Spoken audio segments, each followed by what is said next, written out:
Hi there, this is Steve with Steve'sDailyTarot.com, and today I would like to show you how to do a basic 3-card reading, either for yourself or for a client, doesn't really matter. If you enjoy this, reach over and hit the subscribe button so I know that you're interested. So let's start off with how to do a basic 3-card reading, and the first thing that you want to do is establish your intention. Don't just start by grabbing the cards and shuffling them. Establish an intention in your mind. What do you want to accomplish with this reading? How do you want it to work? What do you want it to say? And then we will shuffle the cards with that in mind. So let's do that.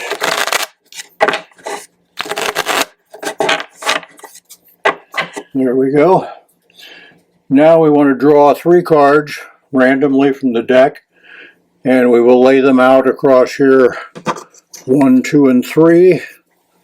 So there is number 1, that is the past position. Here is number 2, that is the present position.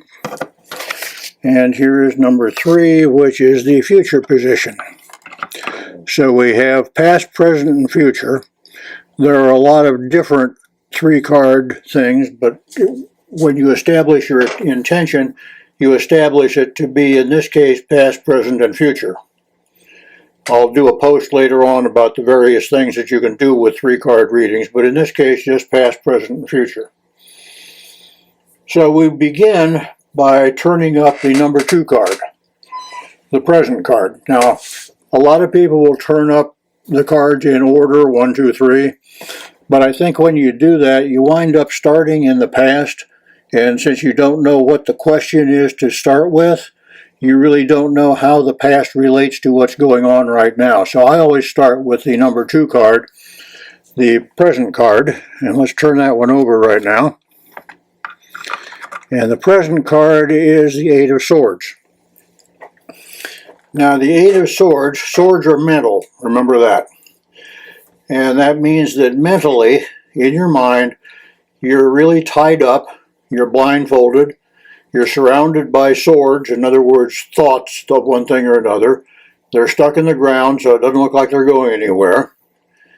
And you're this is self-sabotage card. You have done something in the past, in the present, you've done something that has allowed your mind to get into this position where you are really tied up in knots, you don't know which way to go, you're not sure what's happening.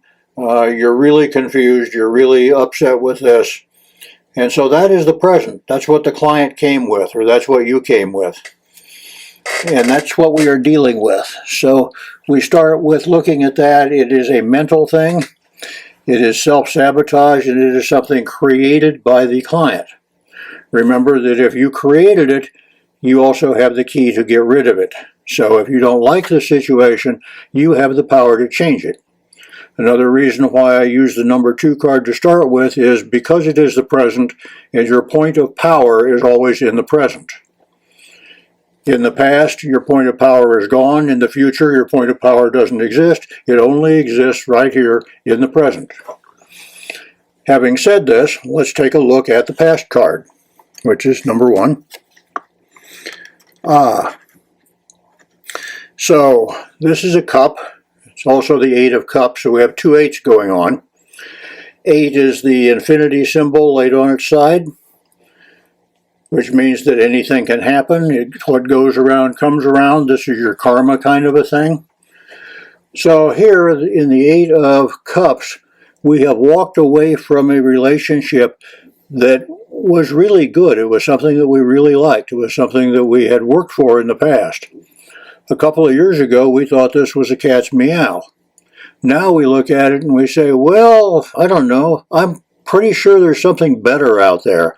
I'm not really satisfied with the relationship that I have, so I'm going to go in search of something better. Boy, was that a bad decision. Take a look at the present. I think you screwed that one up, guys. If you could go back and make another decision, would you do it? I would. So we have the past and we have the present, which only leaves us with the future card coming up, and that's number 3 over here. Let's turn this one over and see what that gets us. Wheel of Fortune. There's your karma card right there. What goes around comes around. What you put out, you get back threefold. So, you're going to ask yourself, or the client is going to ask you, well, what does the Wheel of Fortune mean?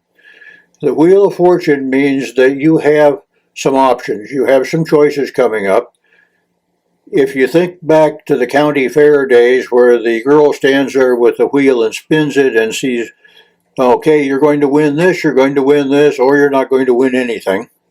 Depends on what number it lands on. This is the same principle with the Wheel of Fortune. It's going to spin, and you're not sure what's going to happen with it. It could be good, it could be bad, it could be indifferent.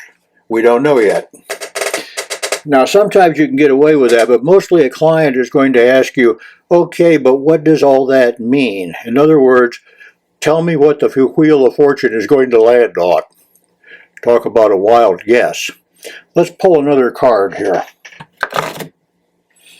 And we'll put it right over the Wheel of Fortune and see what that gives us. Oh, you got lucky on this one. This is the Six of Cups. The Six of Cups, now this is extended future. Remember, this goes over the Wheel of Fortune, so this is clarification for that particular card. I know this was a 3-card reading, but it turned into 4, so don't get unhappy with me. The Six of Cups, I have always looked at as being a past life card, somebody showing up from a past life that you had a relationship with and you'd like to pick that up again. In this particular case, I might look at this as the person that you walked away from is going to make some kind of an overture toward you, and you may very well get back together. In other words, you get a chance to rectify your mistake. How's that for a good ending? Okay, that's your basic 3-card reading, past, present, future, and in this case a kicker card, a clarification card on top of the future. If you enjoyed this, go to my website if you want to take a look, www.stevesdailytarot.com. At the end of the reading, I usually stand up and I ask the client, would you like to take a picture of this since it's all laid out on the desk? They get their camera out or their phone out. They start to take a picture of it. They take the picture. By that time they're standing. I usually shake hands or give them a hug and say thank you very much, and we're done. Then I can go on, clear the energy, and get ready for the next reading.